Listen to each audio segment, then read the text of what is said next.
താരസംഘടനയിലെ ചേരിപ്പോരിൽ 4 താരങ്ങൾക്ക് കാരണം കാണിക്കൽ നോട്ടീസ് അയച്ച് അമ്മ ഭരണസമിതി.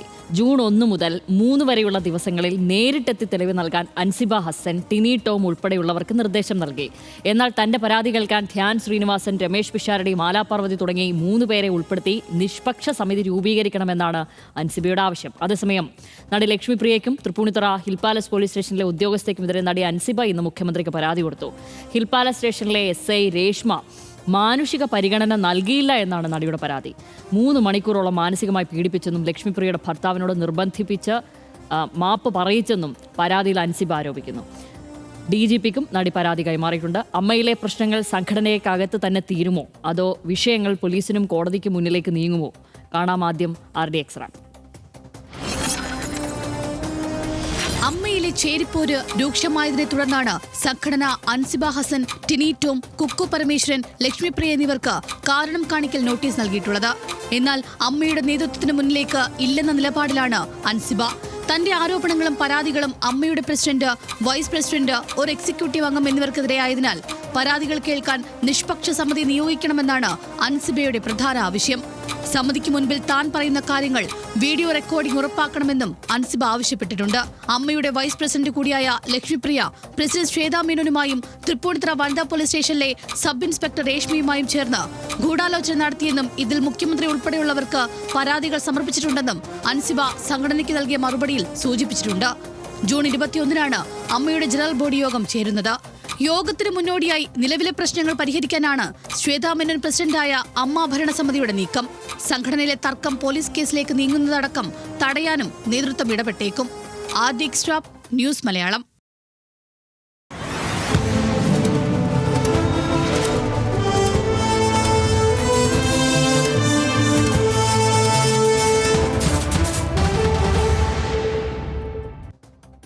അമ്മയിലെ വിഷയങ്ങൾ കൂടുതൽ സങ്കീർണമാവുകയാണ് ചെയ്യുന്നത്. അതിൽ അൻസിബ തന്നെ ഇപ്പോൾ മറ്റൊരു സമിതി വേണം, എങ്കിൽ മാത്രമേ ഞാൻ ഈ വിഷയങ്ങളൊക്കെ വന്ന് വിശദീകരിക്കുകയുള്ളൂ എന്ന നിലപാടൊക്കെ എടുത്തിരിക്കുകയാണ്. അവർ ഈ വിഷയത്തിൽ ആദ്യം മുതൽ തന്നെ ശക്തമായ നിലപാടിൽ തന്നെയാണ്.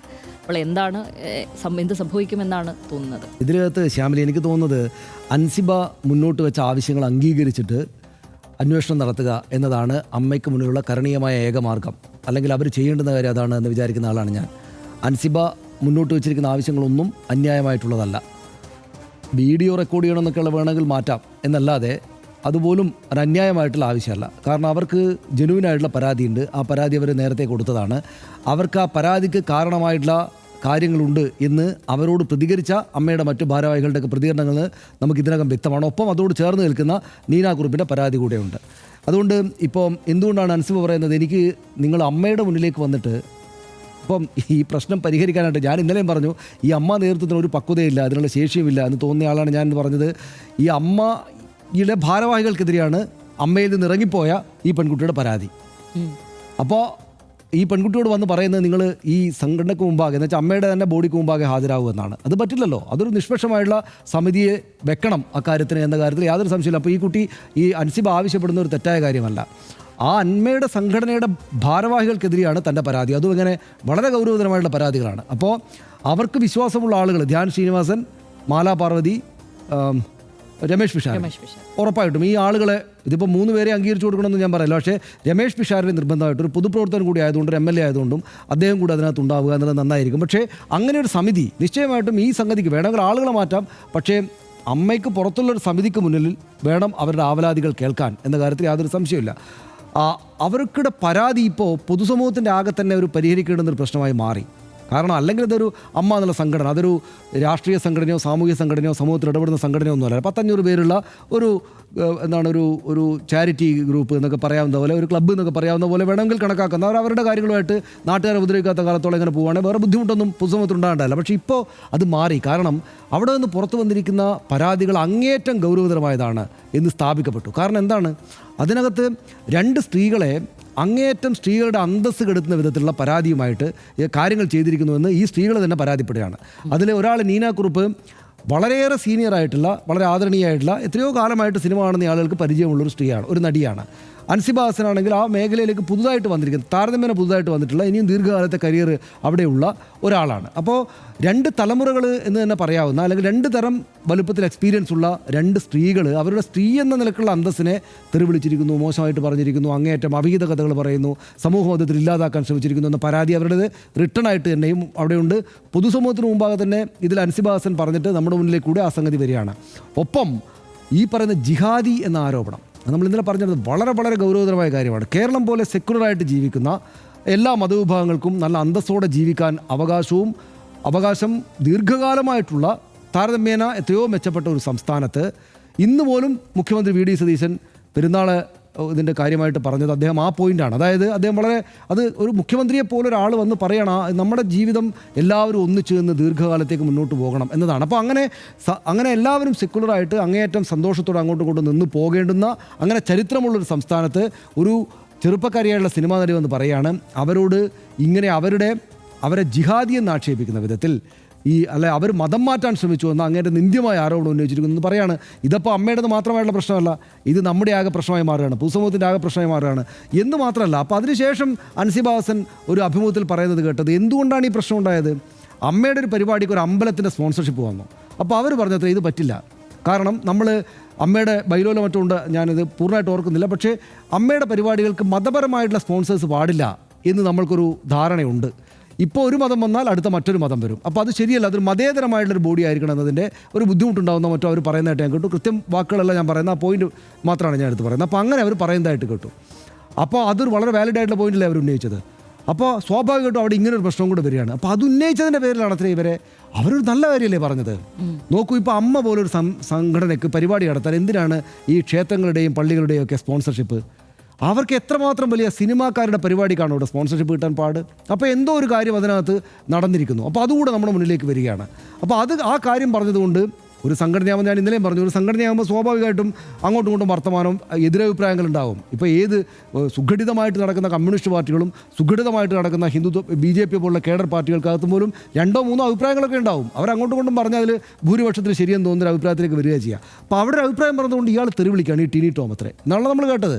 അപ്പോൾ ഇത് അമ്മയുടേത് മാത്രമായിട്ടുള്ളൊരു പ്രശ്നമല്ലാതായി മാറി, ഇത് കേരളീയ പൊതുസമൂഹത്തിൻ്റെ ആകെ ഒരു പ്രശ്നമായിട്ട് മാറി. ആ പ്രശ്നത്തിനകത്ത് ഇതുവരെയും അൻസിബ ഹസൻ എന്ന ചെറുപ്പക്കാരി പറഞ്ഞ കാര്യം വിശ്വസിക്കാനാണ് ഉള്ള കാര്യങ്ങളാണ് കൂടുതലുള്ളത്. കാരണം അതോടൊപ്പം ചേർത്ത് വെക്കാൻ മറ്റ് സംഗതികൾ കൂടെ ഉള്ളതുകൊണ്ടും അവരുന്നയിച്ച പ്രശ്നങ്ങളുടെ ഗൗരവത്തിൻ്റെ വലുപ്പവും കൊണ്ടും അവരോടൊപ്പം ചേർന്ന് നിൽക്കാനുള്ള കാര്യങ്ങളാണ് നമ്മുടെ മുന്നിലുള്ളത്. മറിച്ചാണെന്ന് തെളിയിക്കേണ്ടത് ആരോപണ വിധേയർ മാത്രമല്ല, ഈ അമ്മ സംഘടനയുടെ ഭാരവാഹികൾ കൂടെയാണ്. ഒരു സംഘടനയുടെ ഭാരവാഹിത്വം മുന്നിലേക്ക് വരുമ്പോൾ അതിൻ്റെ ഉത്തരവാദിത്തം അവർക്ക് കൂടുകയാണ്. അപ്പോൾ ഇങ്ങനൊരു പരാതി വന്നു കഴിഞ്ഞാൽ അത് പരിഹരിക്കുക എന്നുള്ളത് അവരുടെ ഉത്തരവാദിത്തം. ഒട്ടും താമസിക്കാതെ അൻസിബ ഹസൻ പറഞ്ഞതുപോലെ അവർക്കാകാവുന്ന വിധത്തിൽ ഈ സംഘടനയ്ക്ക് പുറത്തുള്ളൊരു ബോഡിയെ വെച്ചിട്ട് അവരുടെ പരാതി കേൾക്കുകയും ആ പരാതിക്കകത്ത് നിന്ന് കാര്യങ്ങൾക്കൊരു പരിഹാരം ഉണ്ടാക്കാൻ ശ്രമിക്കുകയും കൂടെ വേണം. ഇതിപ്പോൾ അവിടെ നിന്നും പോയിട്ട് പുറത്ത് പോലീസ് കേസും പരാതിയൊക്കെ ആയിട്ടുണ്ട് ഇതുമായി ബന്ധപ്പെട്ടുള്ള കാര്യങ്ങൾ, അത് ആ നിലക്ക് നടക്കട്ടെ. പക്ഷേ അമ്മ എന്ന സംഘടന നിശ്ചയമായിട്ടും പൊതുസമൂഹത്തിന് മുന്നിൽ ഉത്തരം പറയാൻ ബാധ്യസ്ഥരാണ്. അത് എത്രയും പെട്ടെന്ന് ആ ഒരു പരാതി പരിഹാര സംഗതിയിലേക്ക് പോകുന്നതാണ് അവർക്ക് ഗുണകരമെന്നാണ് എനിക്ക് തോന്നുന്നത്. അങ്ങനെയല്ലേ? തീർച്ചയായും.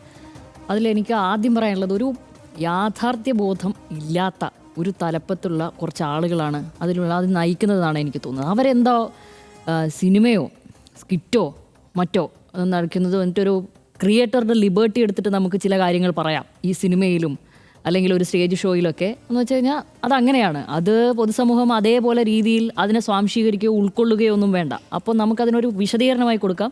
അത് ക്രിയേറ്ററുടെ ഒരു ലിബർട്ടിയാണ്, നമ്മുടെ ഒരു സിനിമാറ്റിക് ലിബർട്ടിയാണ്, അല്ലെങ്കിൽ നമ്മൾ സീരിയലിലൊക്കെ ചെയ്യുന്നത് പോലെ അങ്ങനെ ഒരു ലിബർട്ടിയാണ് എന്നൊക്കെ പറയാം. പക്ഷേ അത്തരത്തിൽ പോലും അങ്ങനെ ഒരു വിശദീകരണം കൊടുത്താൽ പോലും ന്യായീകരിക്കാനാവാത്തൊരു കാര്യമാണ് നിലവിലുള്ളത്. ഒരു മതതീവ്രവാദി എന്ന് ഒരു പെൺകുട്ടിയെ പറയുക എന്നുള്ളത്, അല്ലെങ്കിൽ ഒരു ജിഹാദി എന്ന് പറയാം, മതപരിവർത്തനത്തിന് ശ്രമിച്ചെന്ന് പറയാം. എന്തൊരു ഗുരുതരമായ ഒരു കാര്യമാണത്. അത് എന്താണ് അവർ സംസാരിക്കുന്നത് എന്നുള്ളത്, അല്ലെങ്കിൽ എന്താണ് ആരോപിക്കുന്നത് ഒരു വ്യക്തിക്കെതിരെ എന്നുള്ളതിൻ്റെ ഒരു മിനിമം ബോധമോ അല്ലെങ്കിൽ ആ കാര്യത്തെപ്പറ്റി എന്തെങ്കിലും തരത്തിലുള്ള ഒരു ആലോചനയോ അതുണ്ടാക്കാവുന്ന പ്രത്യാഘാതമോ ആലോചിച്ചു കഴിഞ്ഞാൽ അത് പറയില്ല. അത്തരമൊരു ബോധം ഇത്രയും കാലമായി നമ്മുടെ സമൂഹത്തിൽ ജീവിക്കുന്ന ടിനി ടോമിനില്ലേ എന്നുള്ളതാണ് ചോദ്യം. അതിന് കൊടപിടിക്കുന്ന രീതിയിൽ ശ്വേതാ മേനോൻ പെരുമാറാമോ എന്നുള്ളതാണ് അടുത്ത ചോദ്യം. കുക്കു പരമേശ്വരൻ, ഇത് മറ്റ് ചില പ്രശ്നങ്ങളാണ്, ഏകപക്ഷീയമായിട്ടുള്ള ചില തീരുമാനങ്ങളൊക്കെ ഇവിടെ ഉണ്ട്, ശ്വേത ഇതിനൊക്കെ വളം വെച്ചു എന്ന നിലക്കൊക്കെ പ്രതികരിക്കാമോ എന്നുള്ളത്. ഇത്ര നിരുത്തരവാദപരമായിട്ടാണോ ഈ കാര്യങ്ങൾ ചെയ്യേണ്ടതെന്നുള്ളതാണ്. ഇത് മറ്റേതെങ്കിലും തരത്തിൽ ഇനി അതും പാടില്ല. ഒരു സ്ത്രീയുടെ മൊറാലിറ്റിയെ ചോദ്യം ചെയ്യുന്ന കാര്യമാണത്, അത് അവിഹിതം ആരോപിക്കുക. പക്ഷെ അതിൽ കൂടുതൽ ഗൗരവം ഈ കാര്യത്തിന് ഈ മതതീവ്രവാദി മതപരിവർത്തനം നടത്തുക എന്നുള്ളതിലുണ്ടെന്നാണ് എനിക്ക് തോന്നുന്നത്. അതാണ് അതിനകത്ത് ശ്യാമിലി, അതിനകത്ത് ഒരു എഴുന്നേറ്റ് നിന്നൊരു കാര്യം പറയുന്ന ഒരു പെൺകുട്ടിയെ, ഒരു സ്ത്രീയെ അടിച്ചിരുത്തി കളിയാൻ ആളുകൾ ഉപയോഗിക്കുന്ന ഏറ്റവും പ്രധാനപ്പെട്ട ടൂള് ഈ അവിഹിത ആരോപണമാണ്. അതിനേക്കാൾ 10 മടങ്ങ് പ്രഹരശേഷിയുള്ള ഒരു ആയുധവും കൂടി ഇയാൾ ഉപയോഗിച്ചു എന്നുള്ളതാണ്. അതായത് ഈ ജിഹാദി മതപരിവർത്തനം നടത്തുന്നു എന്ന് വെച്ചാൽ അത് അറിവില്ലാത്തത് കൊണ്ടാണെന്ന് ഞാൻ വിചാരിക്കുന്നില്ല. അയാളുടെ ഉള്ളിലുള്ള, ശരിയാണെങ്കിൽ അയാളുടെ ഉള്ളിലുള്ള ദുഷ്ടത്തരത്തിൻ്റെ വലുപ്പമാണ് ആ കാണിക്കുന്നതെന്നാണ് എനിക്ക് തോന്നുന്നത്. തീർച്ചയായും അത് നമ്മുടെ സമൂഹത്തിൽ, നമ്മളും ഇങ്ങനെ ഒരു സമൂഹത്തിൽ നിൽക്കുകയാണ്. ഇന്ന് പോലെ ഈ പറയുന്ന പോലെ സെക്യുലർ ആയിട്ടുള്ള സമൂഹത്തിൽ നിൽക്കുന്നതുകൊണ്ട് തന്നെ മറ്റ് സ്ഥലങ്ങളിൽ എന്തൊക്കെയാണ് സംഭവിക്കുന്നത് നമുക്കറിയാം. ഇവിടെയൊക്കെ ഒരു വിഭാഗം മതപരിവർത്തനത്തിൻ്റെ പേരിൽ വേട്ടയാടപ്പെടുന്നത് നമ്മൾ കാണുന്നുണ്ട്. അതൊരു സംഘപരിവാർ ഭാഷയാണ് എന്നുള്ളത്. അതിനു വേണ്ടിയിട്ട് അതേപോലെയുള്ള ഒരു നാവായി ഒരു സംഘടനയുടെ തലപ്പത്തുള്ളവർ മാറാമോ എന്നുള്ളതാണ്. ഒരു മുസ്ലിം വിരുദ്ധ നിലപാട് അവരുടെ ഭാഗത്തു നിന്ന് ഉണ്ടാവുക എന്നുള്ളതാണ്. കാരണം ഈ വിഭാഗത്തിലൊക്കെ പെട്ടവർ അവരുടെ സംഘടനയിൽ ഉണ്ടല്ലോ. അപ്പോൾ അത് ചെയ്യാൻ പാടില്ല. ഞാൻ ആലോചിക്കുന്ന ആ ശ്രീ കൈലാസ് എന്നുള്ള ഒരു സഹസംവിധായകൻ, അയാളോട് ഈ സമൂഹം എന്നുള്ളിടക്ക് ഞാൻ കടപ്പെട്ടിരിക്കുന്നു എന്നുള്ളതാണ്. അല്ലെങ്കിൽ ഞാൻ ഭയങ്കര നന്ദിയോടെയും ഭയങ്കര സന്തോഷത്തോടെയുമാണ് അയാളുടെ വാക്കുകൾ കാണുന്നത്. അയാൾ പറഞ്ഞിരിക്കുന്നത്, എന്നെ ആരും മതം മാറ്റാൻ ശ്രമിച്ചിട്ടില്ല, എന്നെ അതിനെ നിർബന്ധിച്ചിട്ടില്ല, അങ്ങനെ ഒരു കാര്യമേ ഉണ്ടായിട്ടില്ല, മറിച്ചാണ് അയാൾ പറഞ്ഞിട്ടുണ്ടെങ്കിൽ എന്നൊന്ന് ആലോചിച്ച് നോക്കുക. ഈ അൻസിബ ഹസൻ എന്ന് പറയുന്ന ഈ വളരെ ചെറുപ്പം പ്രായമുള്ള ഈ പെൺകുട്ടി കേരളത്തിൽ നിന്ന് ഇന്ന് അവർക്ക് മുഖ്യമന്ത്രിക്ക് പരാതി കൊടുക്കാനോ അല്ലെങ്കിൽ മറ്റേതെങ്കിലും തരത്തിൽ പ്രതിരോധിക്കാനുള്ള ഒരു അവസരം ഉണ്ടാവില്ല. ഇവിടുത്തെ സമൂഹം അവരെ ഏത് തരത്തിൽ കൈകാര്യം ചെയ്യുന്നുള്ളത് നമുക്ക് ഊഹിക്കാൻ പോലും പറ്റില്ല. പിന്നെ എന്നെ അന്വേഷണമായി, പിന്നെ ഈ പറയുന്നത് പോലെ മുകളിൽ നേറിന്ന് താഴെ ഇറങ്ങാനും ഉള്ള സമയം ഉണ്ടാവില്ല. അതുമാത്രവുമല്ല, ഈ നിയമവഴികളിൽ മുഴുവൻ കുടുങ്ങിക്കിടക്കുന്ന രീതിയിലേക്ക് അവരത് മാറ്റുകയും ചെയ്യും. ഇനി അൻസിബ ഹസൻ എന്നുള്ളൊരു നടിയെ പരിക്കും. അവർ താരമേന ജൂനിയറായ ഒരു അഭിനേത്രിയാണ്. അവർ ഈ പറയുന്നത് പോലെ ദൃശ്യം ഫ്രാഞ്ചൈസിയിലൊക്കെ അഭിനയിച്ച് അല്ലാതെയുള്ള ചില പടങ്ങളൊക്കെ ചെയ്ത് തൻ്റെ ജോലി കൃത്യമായി കൊണ്ടുപോവുകയും അതിൻ്റേതായ ഒരു രീതിയിൽ അവരുടെ പ്രൊഫൈൽ കീപ്പ് ചെയ്യുകയും ചെയ്യുന്ന ഒരാളാണ്.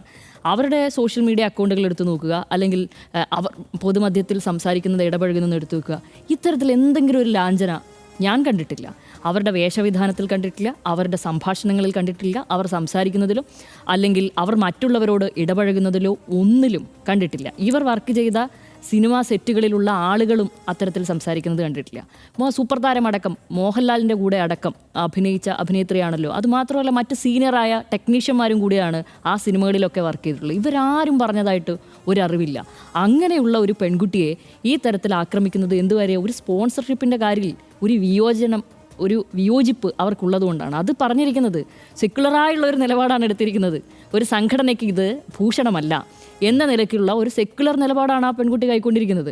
പറയുന്നത് അങ്ങനെ എടുത്തു കഴിഞ്ഞാൽ അത് ശരിയല്ലല്ലോ. ഒരു ക്ഷേത്രത്തിൻ്റെ സ്പോൺസർഷിപ്പ് ഒരു നമ്മുടെ സംഘടനയ്ക്ക്, അതിൻ്റെ പേരിലാണ് ആ പെൺകുട്ടിയെ ഇത്തരത്തിൽ ചിത്രീകരിക്കുന്നത് എന്നുകൂടിയാണ് ഞാൻ മനസ്സിലാക്കുന്നത് എന്തായാലും. പക്ഷേ ഇത് ഒട്ടും അനഭിമതമല്ലാത്ത ഒരു പൗരൻ എന്ന നിലക്ക് ടിനി ടോം അയാൾ എന്താണ് പറഞ്ഞിരിക്കുന്നത് എന്നുള്ളത് വ്യക്തിപരമായി പരിശോധിക്കേണ്ട ഒരു സമയമാണ്. അതിൻ്റെ ഗൗരവം ഇനിയും അദ്ദേഹത്തിന് കിട്ടിയിട്ടില്ലെങ്കിൽ അദ്ദേഹം അത് പരിശോധിക്കാൻ വേണം. ഇനി അത് ഇപ്പം അൻസിബയ്ക്ക് ഈ കാര്യത്തിൽ ആദ്യം തന്നെ ഒരു ഉറച്ച നിശ്ചയദാർഢ്യമുള്ള ഒരു നിലപാടുണ്ട്. അവർ പറഞ്ഞിരിക്കുന്ന വാക്ക് എനിക്ക് ഇപ്പോഴും ഓർമ്മയുണ്ട് എന്നുള്ളത്, തന്നെപ്പറ്റി ഈ രീതിയിൽ പറഞ്ഞ ഒരാളുടെ കൂടെ എങ്ങനെയാണ് ഒരു കമ്മിറ്റിയിൽ ഇരിക്കുക? അറപ്പുളവാക്കുന്ന ഒരു കാര്യമല്ലേ അത്. അതുകൊണ്ടാണ് ഞാൻ രാജിവെച്ചിരിക്കുന്നത് എന്നുള്ളതാണ്. പിന്നെ ഒരു ഘട്ടത്തിലാണ് ചിലപ്പോൾ അവരുടെ അവസരങ്ങൾ കുറയും, അല്ലെങ്കിൽ മറ്റേതെങ്കിലും തരത്തിൽ പ്രശ്നങ്ങൾ വേണ്ട എന്ന് പറഞ്ഞിട്ടായിരുന്നു അവർ മൗനം പാലിച്ചിരുന്നത് ആദ്യഘട്ടത്തിൽ. എന്തുകൊണ്ട് ഞാനിതിൽ നിന്ന് പിന്തിരിയുന്നുള്ളത്. പക്ഷേ ഒരു കണക്കിന് അവർ ആ കാര്യം ഈ ഘട്ടത്തിലെങ്കിലും തുറന്നു പറഞ്ഞത് നന്നായി എന്നുള്ളതാണ്. കാരണം ഇത്തരം ആളുകളെയൊന്നും നമ്മളൊരു സംഘടനാ തലപ്പത്തൊന്നും എൻ്റർടൈൻ ചെയ്യരുത്. അത് ഇനിയിപ്പോൾ അത് എന്ത് സംഘടനയായിക്കോട്ടെ, അത് ഈ പറയുന്ന പോലെ ഒരു ക്ലബ്ബോ ആയിക്കോട്ടെ, അതിന് ഉള്ളിൽ പ്രവർത്തിക്കുന്ന എത്ര പേരെയെങ്കിലും സ്വാധീനിക്കാൻ ഈ തലപ്പത്തുള്ളവർക്ക് കഴിയും. അങ്ങനെയുള്ളവരൊന്നും ഇരിക്കാൻ യോഗ്യരല്ലെന്നേ. അവരേതെങ്കിലും ഒരു സമൂഹത്തെ ലീഡ് ചെയ്യാൻ, ഒരു കൂട്ടം ആളുകളെ ലീഡ് ചെയ്യാൻ ഒരിക്കലും യോഗ്യരാണ് എന്ന് വിചാരിക്കുന്ന ആളല്ല ഞാൻ. ഇവിടെയുള്ള മലയാളി സമൂഹത്തിലെ പകുതി ആളുകളും അങ്ങനെ തന്നെയായിരിക്കും വിചാരിക്കുന്നുണ്ടാവുക. അതുകൊണ്ട് നിരുപാധികം അൻസിബയ്ക്കൊപ്പമാണ്, അതിലൊരു സംശയവുമില്ല. അത് തിരുത്തണം, ആ സംഘടന തിരുത്തണം. മറ്റേതെങ്കിലും ഇതുപോലെയുള്ള ബയസ്ഡായി ആലോചിക്കുന്ന മറ്റേതെങ്കിലും ദുഷ്ടശക്തികളോ അല്ലെങ്കിൽ ഈ തരത്തിൽ ഇങ്ങനെ ഒരു കാര്യം ആരെങ്കിലും പറഞ്ഞു കഴിഞ്ഞാൽ അവരുടെ ഉദ്ദേശം ഇങ്ങനെയാണ് എന്ന് പോലുള്ള വക്രീകരിച്ച് ചില കാര്യങ്ങളെ കാണുന്ന ആളുകൾ ഈ ഘട്ടത്തിൽ ആ സംഘടനയിൽ ഉണ്ടെങ്കിൽ അവർ ഈ കാര്യങ്ങളെല്ലാം പുനഃപരിശോധിക്കണം. അവർ ഇതൊന്നും വളരെ ഗൗരവമായി ഞങ്ങൾ പറഞ്ഞതല്ല എന്നൊന്നും പറഞ്ഞ് ഒഴിഞ്ഞു മാറാനൊന്നും പറ്റില്ല. അത് മാലാപർവ്വതിനെ പോലെയുള്ളവർ പറഞ്ഞതാണ്, പറ്റില്ലെങ്കിൽ നിർത്തിപ്പോവണം, എന്നിട്ട് ഒഴിയണം. മല്ലിക സുകുമാരൻ അതുപോലെ തന്നെയാണ്. അവർ പിരിച്ചുവിടട്ടെ, വീണ്ടും ഇലക്ഷൻ വരട്ടെ, എന്നിട്ട് ആരാണ് സ്വീകാര്യൻ എന്നുള്ളത് കാണട്ടെ. അപ്പോഴും നമുക്ക് മനസ്സിലാക്കാൻ പറ്റും ഇവരൊക്കെ തന്നെ മത്സരിക്കുന്നുണ്ടെങ്കിൽ ആരൊക്കെ വോട്ട് ചെയ്യുന്നുണ്ടെന്നുണ്ടെങ്കിൽ എത്രത്തോളം ഉണ്ട് അവനവൻ്റെ ധാർമ്മിക ബോധമെന്നുള്ളത്. അവർ മനസ്സിലാക്കേണ്ട ഒരു കാര്യം, അവരിപ്പോൾ കേവലം ഒരു സംഘടനയുടെ, അതായത് അവരുടെ മാത്രം സ്വകാര്യമായ നിങ്ങളെ ഒന്നും കാര്യങ്ങൾ ബോധിപ്പിക്കേണ്ട എന്ന് പറയുന്ന ഒരു അവസ്ഥയിലല്ല അമ്മ എന്നൊരു സംഘടന എന്നുള്ളതാണ്. അല്ലെങ്കിൽ അവരേതെങ്കിലും ഒരു സിനിമ ചെയ്യുകയോ മറ്റേതെങ്കിലും കാര്യങ്ങൾ ചെയ്യുകയോ എന്നുള്ളതല്ല. ഗുരുതരമായ ഒരു സൊസൈറ്റിയെ കൂടെ ഈ കാര്യത്തിൽ ബോധിപ്പിച്ച് കാര്യങ്ങൾ മുന്നോട്ട് പോകേണ്ട ഒരു അവസ്ഥയാണുള്ളത്. നിലവിൽ മുഖ്യമന്ത്രിക്ക് അടക്കം പരാതി കൊടുക്കുമ്പോൾ ഇതിൻ്റെ ഗൗരവം വർദ്ധിക്കുകയാണ്. അപ്പോൾ അതും കൂടി മനസ്സിലാക്കി വേണം ഇത്തരം കാര്യങ്ങൾ ചെയ്യാൻ. ഇനി അടുത്ത ഘട്ടത്തിലും ഈ തരത്തിലേക്കുള്ള കാര്യങ്ങളോ പ്രതികരണത്തിലേക്കോ മറ്റേതെങ്കിലും സഹതാരത്തെ അടിച്ചിരുത്തി കളയാം ഇങ്ങനെയൊക്കെ പറഞ്ഞു എന്ന് ആലോചിക്കുന്നവർക്ക് ഒരു വാണിംഗും കൂടിയാണ് നിലവിൽ ഈ പ്രശ്നങ്ങൾ എന്നാണ് ഞാൻ മനസ്സിലാക്കുന്നത്. താരസംഘടനയിലെ ഭാരവാഹികൾ തമ്മിലുള്ള തർക്കങ്ങളും അഭിപ്രായ വ്യത്യാസങ്ങളും വീണ്ടും പൊതുനിരത്തിൽ ചർച്ച ചെയ്യപ്പെടുകയാണ്. സംഘടനയിലെ ഭാരവാഹികളിൽ ഒരാളായിരുന്ന അൻസിബ ഹസന്റെ രാജിയിൽ തുടങ്ങിയ സംഭവ വികാസങ്ങൾ നിലവിൽ പോലീസിനെതിരെയുള്ള പരാതിയിലേക്ക് വരെയെത്തി. ഗുരുതരമായ ആരോപണങ്ങളാണ് അൻസിബ സംഘടനയിലെ മറ്റ് അഭിനേതാക്കൾക്കെതിരെ ഉന്നയിച്ചതും. നിലവിൽ പ്രശ്നങ്ങൾ സംഘടനയ്ക്കകത്ത് തന്നെ തീർക്കാൻ നേതൃത്വം ശ്രമിക്കുന്നുണ്ട് എന്നത് ശുഭകരമായ കാര്യമാണ്. പൊതുസമൂഹം സിനിമാ പ്രവർത്തകരെ ആകെ മോശമായി വിലയിരുത്തുന്ന തരത്തിലേക്ക് കാര്യങ്ങൾ എത്തിക്കാതിരിക്കാൻ അത് സഹായകരമാവും. ഒരുപക്ഷേ ഇത് നേരത്തെ ചെയ്തിരുന്നുവെങ്കിൽ ഇപ്പോഴുണ്ടായ നാണക്കേടുകളും ഒഴിവാക്കാൻ സാധിക്കുമായിരുന്നു. എന്തു തന്നെയായാലും അൻസിബ ആവശ്യപ്പെട്ടതുപോലെ ഒരു നിഷ്പക്ഷ സമിതിയെ വെച്ച് കാര്യങ്ങൾ പരിഹരിക്കുന്നത് തന്നെയായും സംഘടനയുടെ മുന്നോട്ട് പോക്കിന് ഗുണകരമാവുക. മാത്രമല്ല, തങ്ങൾക്കുള്ള അഭിപ്രായ വ്യത്യാസങ്ങളുടെ പേരിൽ സ്വന്തം സഹപ്രവർത്തകരെ കരിവാരി തേച്ചുകൊണ്ടുള്ള പ്രചാരണങ്ങൾ ഏതു മേഖലയിലാണെങ്കിലും ഒഴിവാക്കേണ്ട ഒന്ന് തന്നെയാണെന്നുകൂടി ഓർമ്മിപ്പിക്കുന്നു.